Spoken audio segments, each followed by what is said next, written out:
នេះគឺជាដំណើរកំសាន្តបោះតង់ស្ទូចត្រីមើលផ្សោតចំនួនមួយយប់មួយថ្ងៃនៅឯខាងសហគមន៍អេកូទេសចរកោះព្រហ្មចារីឃុំជ្រោយបន្ទាយដែលស្ថិតនៅក្នុងខេត្តក្រចេះដែលជាខេត្តកំណើតរបស់ខ្ញុំផ្ទាល់ផងដែរហើយក៏ជាលើកទី2របស់ខ្ញុំសម្រាប់ការមកដល់កន្លែងនេះឃើញថាមានការរៀបចំបានស្អាតល្អមែនទែនមិនចាញ់តំបន់ទេសចរផ្សេងទៀតនោះទេគ្រាន់តែថាពីមុនមកមិនសូវមានការផ្សព្វផ្សាយតែប៉ុណ្ណោះហើយនៅក្នុងវីដេអូនេះផងដែរពួកយើងក៏មានសកម្មភាពបោះតង់ស្ទូចត្រីលេងអាំងសាច់ញ៉ាំជុំគ្នារីករាយសប្បាយជួបជុំជាមួយនឹងមិត្តភ័ក្តិបងដែលបានធ្វើដំណើរមកពីភ្នំពេញអញ្ចឹងហើយក៏សូមនាំអារម្មណ៍បងប្អូនទៅរីករាយទស្សនាវីដេអូពេញជាមួយខ្ញុំទាំងអស់គ្នា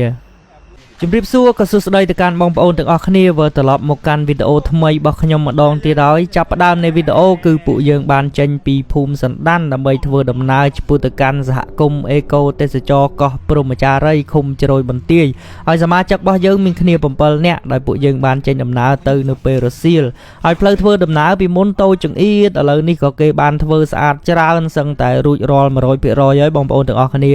ហើយនៅខាងកាចេះនេះសម្បូរកន្លែងទេសចរស្អាតច្រើនមែនតែនមិនចាញ់ខេត្តផ្សេងប្រហែលទេគ្រាន់តែមិនសូវមានការផ្សព្វផ្សាយឲ្យទូលំទូលាយតែប៉ុណ្ណោះកាលពីមុនមកប៉ុន្តែមួយរយៈចុងក្រោយនេះក៏ឃើញមានការផ្សព្វផ្សាយច្រើនគួរសមហើយឥឡូវនេះពួកយើងក៏បានធ្វើដំណើរមកដល់ខាងសហគមន៍ជ្រោយបន្ទាយដើម្បីរៀបចំអីវ៉ាន់ចុះទុកបើចាំបានកាលពីខ្ទង់ឆ្នាំ2021ខ្ញុំធ្លាប់មកគេយក 50,000 ហើយមកដល់ឥឡូវក៏នៅតែ 50,000 អញ្ចឹងតម្លៃមួយនេះបើតាមខ្ញុំធ្លាប់ដើរកំសាន្តតាមតំបន់ទេសចរជាច្រើនក្នុងស្រុកឃើញថាសមរម្យខ្លាំងមែនទែនបងប្អូនទាំងអស់គ្នាហើយឥឡូវនេះពួកយើងក៏ចាប់ផ្ដើមជូនអីវ៉ាន់ដាក់លើទូកដើម្បីឡើងទៅលើកោះបងសហគមន៍និងក្មេងៗនៅតំបន់នេះក៏ពួកគាត់ជួយជូនយើងដែរនិយាយរួមមានអារម្មណ៍ថាកក់ក្ដៅខ្លាំងមែនទែនពួកគាត់ក៏មានអាវពោងសម្រាប់យើងម្នាក់មួយផងដែរដើម្បីធានាបាននៅសុវត្ថិភាពនៅពេលធ្វើដំណើរហើយពួកយើងក៏អត់ទាន់ឡើងលើកោះភ្លាមដែរគឺនាំគ្នារកកន្លែងឈប់ដើម្បីស្ទូចត្រីលេងកំសាន្តអ្នកខ្លះក៏លេងនុយលាយហើយអ្នកខ្លះទៀតក៏លេងនុយចលែននិយាយរួមទៅសប្បាយមែនទែនបងប្អូនព្រោះថាខ្ញុំកម្របានជុំគ្នាច្រើនបែបនេះណាភាគច្រើនម្នាក់ឯង 2-3 នាក់ហ្នឹងគឺអស់លោតហើយតែលើកនេះឡើងដល់7នាក់ហើយនេះបងថាខានជួបគ្នាជាមួយគាត់យូរហើយតាំងតែពីបែកគ្នាការអស់រោតនៅព្រៃឡង់ឆ្នាំមុនហើយឥឡូវតែនិយាយឥឡូវបងភេងបើកឆាកមុនគេហើយសោចស្រួលណាស់បានត្រីអញ្ចឹង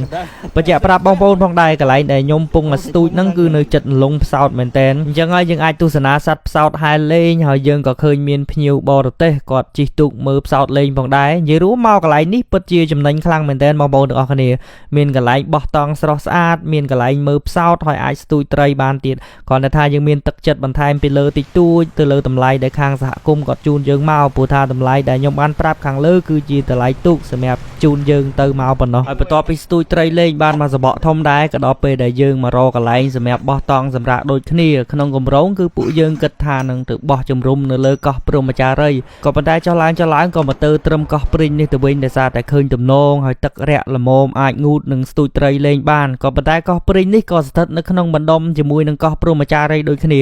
ចឹងហើយក៏សម្រេចថាឈប់ទម្លាក់អីវ៉ាន់នៅកន្លែងនេះតែម្ដងទៅហើយគ្នាយើងក៏ចែកការងារគ្នាធ្វើរៀបចំតម្លើងសម្ភារៈតុកៅអីនិងអីវ៉ាន់ផ្សេងមួយចំនួនទៀតដែលយើងត្រូវប្រើប្រាស់ហើយក៏មិនភ្លេចដែរជាមួយនឹង Kusi Super G Kusi Super G គឺជាស្ដេចអាហារបំពន់មួយយ៉ាងដែលមានអត្ថប្រយោជន៍ជាច្រើនដូចជាជួយទៅដល់បញ្ហាក្រពះពោះវៀនជំនួយសុខភាពភ្នែកនិងបេះដូងសម្រួលដល់ការគ្រប់គ្រងសម្ពាធឈាមសម្អាតជាតិពុលក្នុងរាងកាយកាត់បន្ថយបញ្ហាកោះខ្យល់ញឹកញាប់សម្រួលដល់បញ្ហាផ្ដាសាយញឹកញាប់បំពេញជាតិរ៉ែនិងវីតាមីនដែលរាងកាយខ្វះខាតជួយកាត់បន្ថយបញ្ហារឹសដងបាតនិងបញ្ហាដុំគិះនិងផ្ដល់ថាមពលដល់រាងកាយរបស់យើងដូចជាខ្ញុំជាដើមចូលចិត្តធ្វើដំណើរផ្សងព្រេងឆ្ងាយនៅពេលដែលបានញ៉ាំ Kusi Super G ឃើញថាជំនួយច្រើនមែនទែនបងប្អូនទាំងអស់គ្នាហើយមកដល់កន្លែងនេះត្រីស៊ីសទុយ Qwin ភក្តីឈរនៅចិត្តក៏ជួយលើកឲ្យក៏ប៉ុន្តែ Qwin ក៏មកដណ្ដើមថាទុកឲ្យខ្ញុំវិញបាទព្រោះថាគាត់មកនេះគឺចង់ស្ទូចត្រីលេងសប្បាយដែរចង់ដណ្ដើមរបស់គេមិនបានប្រូនិយាយទៅទ្រីបនេះសប្បាយមែនទែនបងប្អូនទាំងអស់គ្នាមានការជួបជុំទាំងសមាជិកចាស់និងថ្មីគឺពួកយើងរីករាយជាមួយគ្នាដោយបងប្អូនកំពុងតែឃើញអញ្ចឹងមានការស្ទូចត្រីលេងសប្បាយហើយនេះប្រូបឺគាត់កាន់អាអំពូសូឡានេះស្តៀងអាថាស UFO បងប្អូនតែវាជាអំពូសូឡាទេសម្រាប់បំភ្លឺពេលយប់ដែលខាងសហគមន៍គាត់ទុកឲ្យយើងប្រើពេលយប់ក៏បានឈានចូលមកដល់នៅកន្លែងនេះបរិយាកាសល្អមែនទែនមិនឆ្ងាយពីខេត្តប្រហែលទេបងប្អូនហើយផ្លូវក៏គេធ្វើស្អាតស្រួល បងប្អូនចង់មកលេងក៏មិនចំណាយពេលយូរដែរខ្ញុំពិតជាណែនាំបងប្អូនខ្លាំងមែនតើមកលេងជាពិសេសខែនេះកំពុងតែពេញស្អាតហើយបើបានមកលេងច្បាស់ជាមិនខកបំណងទេចំណែកសម្លាញ់ខ្ញុំឯនេះមកបោះតង់វាអូសរ៉េងបាទពិតជាមិនធម្មតាទេតែសរសើរវាអាសាណាស់បងប្អូនហើយធ្វើបហូបក៏ចេះរកអស់ក៏ចេះប្រកាត់ភ្លើងនិយាយរួមទៅមកកាផ្លេដែរ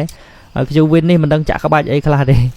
បន្ទាប់មកទៀតយើងក៏រៀបចំម្ហូបរបស់យើងគឺជាសាច់គោប្រឡាក់ដែលបានយកមកពីផ្ទះយើងនឹងធ្វើការដាក់អាំងជាមួយនឹងត្រីដែលស្ទូចបានទុកធ្វើជាអាហារពេលយប់នេះហើយត្រីឆ្អិនមុនអញ្ចឹងក៏តេះអាត្រីអាំងនឹងលេងចុចជាមួយអំបិលមីរងចាំតម្រាំតែបាយនិងសាច់គោអាំងឆ្អិនហើយឥឡូវនេះបាយនិងសាច់គោប្រឡាក់អាំងរបស់យើងក៏បានឆ្អិនហើយបងប្អូនអញ្ចឹងក៏នាំគ្នារៀបចំហូបជុំគ្នានៅលើកោះអូនិយាយពីថាអស់តោះតែម្ដងហើយក៏មានការថតរូបថតវីដេអូទុកជាអនុស្សាវរីយ៍ថ្ងៃក្រោយយើងអាចអង្គុយមើលអារូបភាពចាស់របស់យើងនឹងវិញដើម្បីរំលឹកអនុស្សាវរីយ៍ល្អៗជាមួយគ្នាព្រោះថាពួកយើងមិនងាយបានជួបជុំគ្នាទេម្នាក់ទំនេរម្នាក់ទៀតក៏រវល់ទៅតម្រាំតែដាក់ថ្ងៃគ្នាត្រូវក៏រៀងយូរដែរអញ្ចឹងហើយពេលវេលាល្អបែបនេះវាមិនងាយនឹងកើតឡើងទេហើយពួកយើងក៏អង្គុយញ៉ាំបាយជុំគ្នាបន្ទាប់ពីបាយហើយខ្ជូវិននេះក៏ទៅបោះស្ទូចបានត្រីមួយទៀតគឺជាត្រីកញ្ចុះថ្មបាទហ្នឹងហើយបងប្អូនទាំងអស់គ្នាបន្ទាប់ពីបាយរួចគ្នាយើងខ្លះក៏រៀបចំចូលគេងចំណែកខ្ញុំគឺខ្ញុំគេងរឹងហើយប្របឺគាត់រៀបចំកន្លែងគេងរបស់គាត់នៅខាងក្រៅគឺ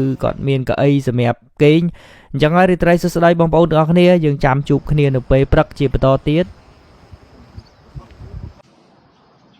អរុនសួស្តីបងប្អូនទាំងអស់គ្នាពេលព្រឹកក៏បានមកដល់ខ្ញុំក៏ក្រោកពីព្រឹកព្រលឹមដែរដើម្បីមើលថ្ងៃរះតែសភាពព្រឹកនេះស្រស់ស្រាយខ្លាំងមែនតើហើយខ្ញុំក៏ដាក់ដាំទឹកឆុងកាហ្វេផឹកដើម្បីអង្គុយសំណេះសំណាលគ្នាលេងមួយរយៈនេះបងប្អូនដឹងស្រាប់ហើយអាកាសធាតុត្រជាក់ជាពិសេសនៅលើកោះជាប់មាត់ទឹកបែបនេះទៅទៀតអញ្ចឹងហើយយើងបានកាហ្វេក្តៅអង្គុយលេងជុំគ្នាអស់តោះតែម្ដងបងប្អូនហើយអង្គុយផឹកកាហ្វេលេងបានបន្តិចខ្ញុំក៏មកលាងកដាក់ដាំបាយតាមពិតទៅភក្តីក៏ដាក់បបរមួយឆ្នាំងហើយតែខ្ញុំក៏មកដាក់ដាំបាយបន្ថែមទៀតសម្រាប់អ្នកចង់ញ៉ាំបាយក៏បាយទៅហើយអ្នកចង់បបរក៏បបរទៅតាមហ្នឹងទៅហើយម្ហូបរបស់យើងព្រឹកនេះគឺជាត្រីងៀតជាមួយសាច់ក្រកដែលខ្ញុំបានយកមកពីផ្ទះម៉ាក់ខ្ញុំមកដាក់អាំងនិយាយពីថាទំនងមែនតែសាច់ក្រកនេះរៀងខ្លោចតិចហើយចំណែកបាយខ្ញុំដាក់ដាំអំបញ្ញមិញក៏បានឆ្អិនដូចគ្នាស្រួយឈ្ងុយល្អមែនតែអានេះខ្ញុំដាំតាមបច្ចេកទេសដែលខ្ញុំធ្លាប់ដាំរដងហើយក៏ដល់ពេលដែលពួកយើងត្រូវបរិភោគអាហារពេលព្រឹកដោយសារតែបាយម្ហូបក៏បានឆ្អិនទៅហើយអញ្ចឹងក៏រៀបចំចាត់ចែងអ្នកដួសបាយក៏ដួសបាយអ្នករៀបចំខាងម្ហូបក៏សរេសរងចានឆ្នាំងដាក់ម្ហូបអញ្ចឹងទៅសមាជិកយើងច្រើនម្នាក់មួយដៃម្នាក់មួយជើងក៏ឆាប់បានហូបហើយនេះត្រីខ្ញុំអាំងបាទភ្លេចមើលឥឡូវទៅជាខ្ជូងបាត់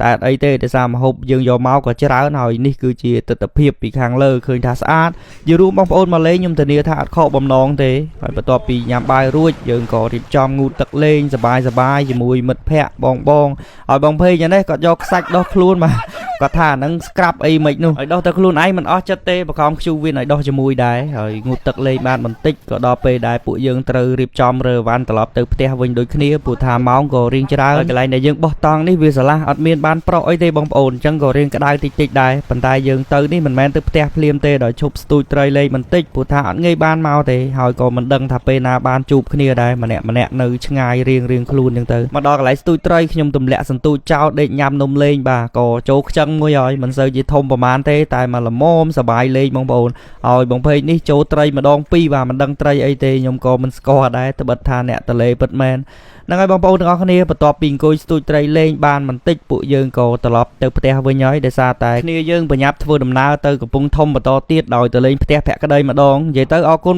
បងមែនតែនពួកគាត់បានមកលេងហើយក៏ជួយផ្សព្វផ្សាយពីខេត្តរបស់ខ្ញុំទៀតអញ្ចឹងក៏អរគុណបងប្អូនទាំងអស់គ្នាដូចគ្នាសម្រាប់ការតាមដានទស្សនាវីដេអូរបស់ខ្ញុំតាំងពីដើមរហូតមកដល់ចប់នេះកុំភ្លេចចាំជួបគ្នាជាមួយខ្ញុំនៅវីដេអូក្រោយទៀតខ្ញុំទៅណាទៅរកមុខនេះបាយបង